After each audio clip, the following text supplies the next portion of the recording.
నమస్తే GTV Telugu news channel updates ఏంటో చూద్దాం. తెలంగాణలో మరో భారీ పరిశ్రమకు శ్రీకారం, 5,000 ఉద్యోగులకు అవకాశం. కరోనాతో మళ్లీ ప్రాణ నష్టం, ప్రజలు నిర్లక్ష్యం వద్దు అంటున్న వైద్య శాఖ. పెన్నా నదిలో బయటపడిన అమ్మవారి విగ్రహం. కాళేశ్వరం పుష్కరాలకు నేటితో ముగింపు. తెలుగు రాష్ట్రాల్లో నైరుతి రుతుపవనాల ప్రభావం, 3 రోజుల పాటు వర్షాలు. బంగారం ధరలు తగ్గాయి, కొనుగోలుదారులకు ఊరటే ఊరట. లోకేష్కు పార్టీలో కీలక పదవి సంకేతం. నన్ను లాగొద్దు, అల్లు అరవింద్ స్పష్టత. గుజరాత్పై చెన్నై విజయం ప్లే ఆఫ్స్ ఎంట్రీకు పక్కా కాదు. తెలంగాణ రాష్ట్రంలో ఉపాధిని పెంపొందించేందుకు మరో ముందడుగు పడింది. జహీరాబాద్ నిమ్స్ ప్రాంతంలో హుండాయ్ సంస్థ global innovation research and development సెంటర్ను స్థాపించేందుకు సబ్ కమిటీ ఆమోదము తెలిపింది. డిప్యూటీ సీఎం బట్టి విక్రమార్క మల్లు అధ్యక్షతన ఆదివారం ప్రజాభవన్లో జరిగిన సమావేశంలో ఈ నిర్ణయం తీసుకున్నారు. ఈ పరిశ్రమ స్థాపనతో రాష్ట్ర యువతకు ఉపాధి కల్పించడంతో పాటు రాష్ట్ర ఆదాయానికి మద్దతు లభిస్తుందని ఆయన పేర్కొన్నారు. డిప్యూటీ సీఎం బట్టి విక్రమార్క వెల్లడించిన వివరాల ప్రకారం రాష్ట్రానికి అవసరమైన పరిశ్రమలను ఆకర్షించేందుకు ప్రతి శనివారం ప్రత్యేకంగా ఇండస్ట్రియల్ ఇన్వెస్ట్మెంట్ ప్రమోషన్ సమావేశాలు నిర్వహించినట్లు తెలిపారు. పరిశ్రమల వల్ల వచ్చే పెట్టుబడులు, ఉపాధి అవకాశాలు రాష్ట్రంలోని యువతకు ఉపయోగపడేలా చర్యలు తీసుకోవాలని అధికారులను ఆదేశించారు. ఈ సమావేశంలో మంత్రులు దుద్దిల్ల శ్రీధర్ బాబు, పొంగులేటి శ్రీనివాస్ రెడ్డి, సంబంధిత శాఖల అధికారులు పాల్గొన్నారు. ఇప్పటికే చేసుకున్న ఎంఓయూలు అమలు, కొత్త పరిశ్రమల స్థాపన అంశాలపై సమావేశంలో విస్తృతంగా చర్చ జరిగింది. డిప్యూటీ సీఎం బట్టి పేర్కొన్నట్లు ఒక ప్రధాన పరిశ్రమ ఏర్పడితే దాని చుట్టూ అనుబంధంగా అనేక చిన్న మధ్య తరహా పరిశ్రమలు వస్తాయని, వాటికి ప్రోత్సాహం ఇవ్వడం ద్వారా ఉపాధిని మరింతగా పెంచవచ్చన్నారు. రాష్ట్రంలో ఏర్పడే పరిశ్రమలు ఇతర రాష్ట్రాలకు వెళ్లకుండా అడ్డుకోవడానికి అవసరమైన చర్యలు తీసుకోవాల్సిన అవసరం ఉందని స్పష్టం చేశారు. హుండాయ్ ప్రతినిధుల వివరాల ప్రకారం జహీరాబాద్ నిమ్స్లో 675 ఎకరాలు 8,528 కోట్ల పెట్టుబడితో ఈ పరిశ్రమ ఏర్పాటు కానుంది. దీనివల్ల మొదటి దశలోనే 4,276 మందికి నేరుగా ఉద్యోగాలు కల్పించనున్నారు.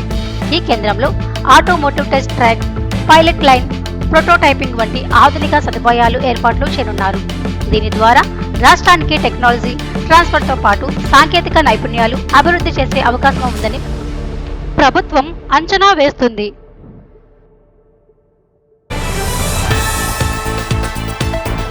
దేశంలో కరోనా కేసులు మళ్లీ పెరుగుతున్నాయి.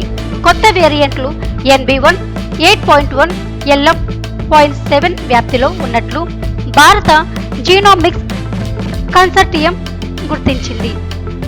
కేరళ, తమిళనాడు, మహారాష్ట్ర, ఢిల్లీ, కర్ణాటకలో అధికంగా కేసులు నమోదవుతున్నాయి.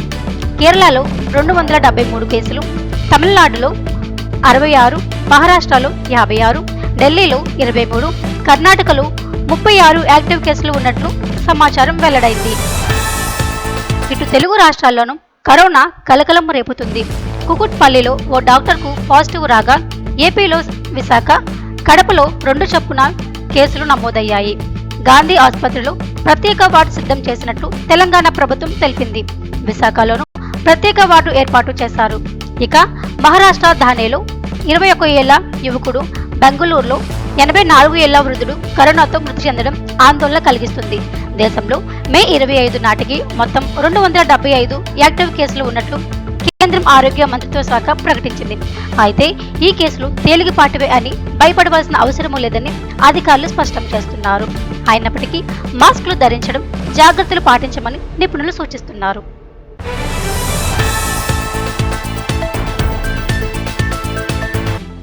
నెల్లూరు జిల్లా జొన్నవాడ కామాక్షితాయి ఆలయం సమీపంలోని పెన్నా నదిలో అమ్మవారి విగ్రహం బయటపడింది. ప్రస్తుతం ఆలయంలో బ్రహ్మోత్సవాలు జరుగుతున్న వేళ ఇలా విగ్రహం ప్రత్యక్షమవడం భక్తుల్లో ఉత్సాహాన్ని కలిగించింది. శక్తి స్వరూపినిగా అమ్మవారిని దర్శించుకున్న భక్తులు పూజలు నిర్వహించి భక్తి భావంతో తేలిపోయారు. ఈ విగ్రహం ఎక్కడి నుంచైనా కొట్టుకు వచ్చిందా అనే విషయంలో స్పష్టత రావాల్సి ఉంది.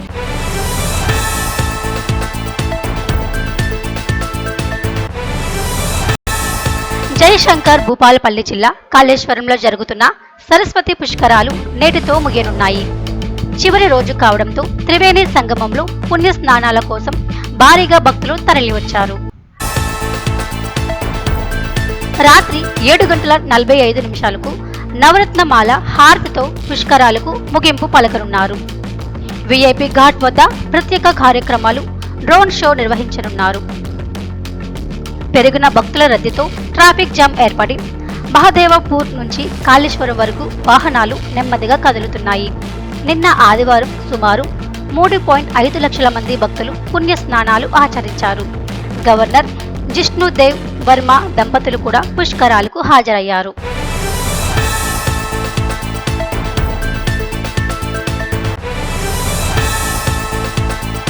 కేరళ తీరాన్ని తాకిన నైరుతి రుతుపవనాలు క్రమంగా విస్తరిస్తున్నాయి.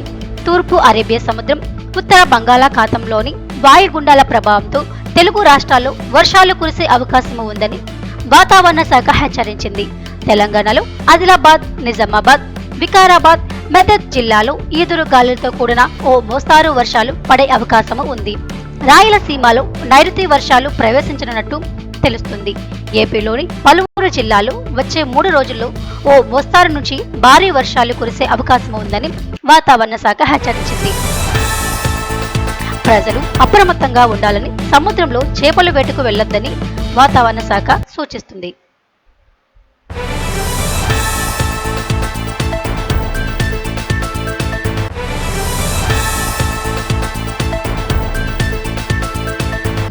బంగారం ధరలపై ఊరట కలిగించే ధరలు ఇలా ఉన్నాయి. పసిడి ధరలు ఇవాళ అనగా మే 26న స్వల్పంగా తగ్గి కొనుగోలుదారులకు కొంత ఊరటను అందించాయి. 24 క్యారెట్ల బంగారం ధర ప్రస్తుతం 1 గ్రాము 9,807 రూపాయలుగా, 22 క్యారెట్ల బంగారం ధర 8,989 రూపాయలుగా ఉంది. ఇక 18 క్యారెట్ల బంగారం ధర 7,355 పలుకుతుంది. పెళ్లిళ్ల సీజన్లో బంగారం కొనాలనుకునే వారికి ఇది అనుకూల సమయంగా కనిపిస్తుంది. గత కొన్ని రోజులుగా పెరిగిన ధరలు కాస్త తగ్గడం మార్కెట్లో చర్చనీయాంశంగా మారింది. ఏపీ కూటమి ప్రభుత్వం ఏర్పాటు అయిన తర్వాత టీడీపీ కీలక నిర్ణయాలు దశలోకి ప్రవేశించింది. టీడీపీ మహానాడు సందర్భంగా నారా లోకేష్ కు పార్టీలో కీలక పదవి అప్పగించే అవకాశాలు కనిపిస్తున్నాయి. వర్కింగ్ ప్రెసిడెంట్ పదవికి లోకేష్ పేరు దాదాపు ఖరారైనట్లు సమాచారం. గతంలో పార్టీ వ్యవహారాలపై దృష్టి సారించకపోవడమే 2019 ఓటమికి కారణమన్న విమర్శల నేపథ్యంలో ప్రస్తుతం పార్టీ బాధ్యతలు లోకేష్ కి ఇవ్వాలన్న డిమాండ్ బలపడుతుంది. చంద్రబాబు ప్రభుత్వం పనులు బిజీగా ఉండడంతో పార్టీ నిర్వహణను లోకేష్ కి అప్పగించే దిశగా టీడీపీ ఆలోచనలు సాగుతున్నాయి.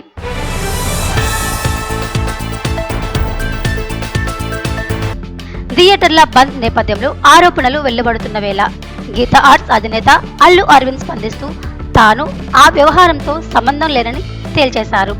ఎగ్జిబిటర్ల బంద్ వెనుక ఉన్న నలుగురిలో తాను లేనని స్పష్టం చేస్తూ థియేటర్ వ్యాపారం నుంచి బయటకు వచ్చానన్నారు.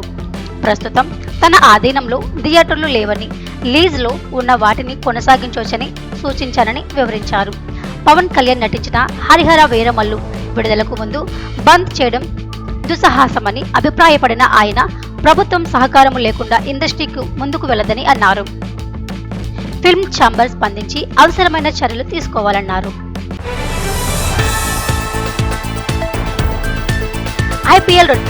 ఐపీఎల్ 2025 ప్లే ఆఫ్స్ చెన్నై దెబ్బతో గుజరాత్ ప్లే ఆఫ్ సునిశ్చితవాదం. ఐపీఎల్ 2025 లీగ్ దశలో గుజరాత్ టైటన్స్ 14 మ్యాచ్లు ఆడిన తర్వాత చెన్నై సూపర్ కింగ్స్ చేతిలో ఓడిపోయింది. ఈ పరాజయం గుజరాత్ టాప్ 2 స్థానం కోల్పోయే ప్రమాదాన్ని పెంచింది.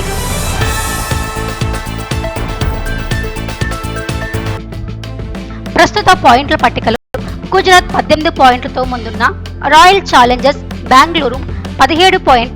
లక్నో సూపర్ జైంట్స్ మ్యాచ్ ఫలితంపై వారి ప్లేఆఫ్స్ అవకాశాలు ఆధారపడి ఉన్నాయి. బెంగళూరు లక్నోతో మ్యాచ్లో గెలిస్తే 19 పాయింట్లతో టాప్ 2లో చేరుతుంది. అదే సమయంలో గుజరాత్ పొజిషన్ కోల్పోవచ్చు.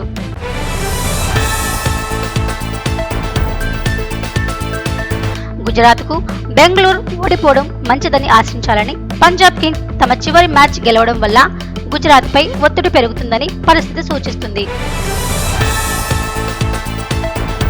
ఈ వారితో పాటు ముంబై ఇండియన్స్ కూడా 16 పాయింట్లతో టాప్ 2 పోటీపై దృష్టి పెట్టింది. గుజరాత్ కోసం మిగిలిన లీగ్ మ్యాచ్లు కీలకంగా మారిపోయాయి.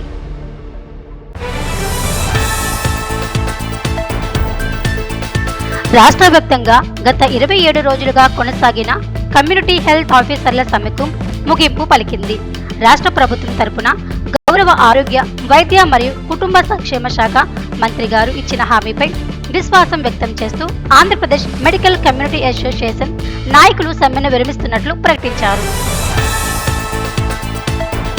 గత శుక్రవారం జరిగిన సమావేశంలో గౌరవ మంత్రివర్యులతో ఏపీ ఎంసీఏ రాష్ట్ర నాయకులు నిరంజన్, సందీప్, వినోద్ తదితరులు సమావేశమై తమ ప్రధాన డిమాండ్లపై చర్చించారు. ఈ సమావేశంలో మంత్రివర్యులు సానుకూలంగా స్పందించి త్వరితగతిన సమస్యల పరిష్కారానికి చర్యలు తీసుకుంటామని హామీ ఇచ్చారు. ఈ నేపథ్యంలో ఏపీ ఎంసీఏ నాయకత్వం సమ్మె విరమించాలని నిర్ణయించింది.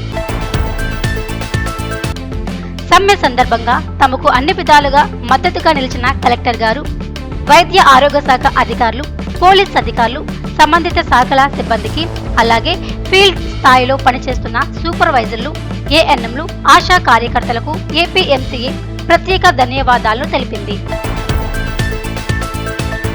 అంతేకాక తమ ఆందోళన ప్రతి అడుగుకి మార్గనిర్దేశం చేసిన ఏపీ ఎన్జీఓ సంఘం, హంస, డాక్టర్స్ అసోసియేషన్లు, నర్సింగ్ సంఘాలు, స్టూడెంట్ ఫెడరేషన్లు, ప్రజా సంఘాలు తదితర నాయకత్వం సంస్థలకు కృతజ్ఞతలు తెలిపారు. ఈ సమస్యలు ప్రభుత్వానికి చేరేలా సహకరించిన ప్రింట్ మరియు ఎలక్ట్రానిక్ మీడియా మిత్రులకు కూడా ఏపీ ఎంసీఏ నాయకత్వం ప్రత్యేకంగా ధన్యవాదాలను తెలిపింది.